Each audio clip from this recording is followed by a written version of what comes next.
ભૂટ્ટો બનાવવા માટે ઘણા મિત્રોની કોમેન્ટ્સ આવી હતી, એટલે આજે અમે તમારા માટે કાઠિયાવાડી ઘૂંટાની રેસીપી લઈને આવ્યા છીએ. મિત્રો, શિયાળાની કડકડતી ઠંડીમાં વાડીએ ચૂલા ઉપર બનાવેલો ઘૂંટો અને બાજરાના રોટલા ખાવા મળી જાય તો બીજો શું જોઈએ. મિત્રો, ઘૂંટો બનાવવા માટે સૌથી પહેલાં પલાળેલા કઠોળ અને દાળને બાફવા મૂકશું.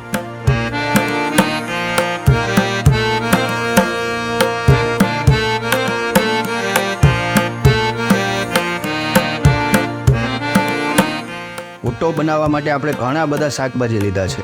કટિંગ કરેલી ડુંગળી, આદુ, લીલું લસણ, મરચી, મરચાં અને રીંગણા નાખ્યા છે.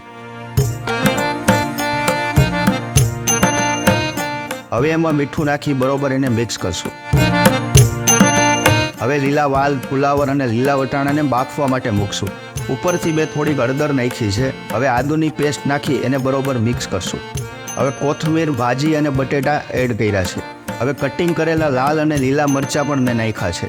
ત્યાર પછી મેં થોડું બટર નાખ્યું છે. બધા જ શાકભાજી બરોબર ક્રશ થઈ જાય ત્યાં સુધી એને મિક્સ કરી અને ઉકળવા દેશું. મિત્રો, હવે હેલ્ધી અને ટેસ્ટી કાઠિયાવાડી ઘૂંટો બની ગયો છે. તો હાલો આજે તો વાટકા ભરીને ઘૂંટો પીવો છે.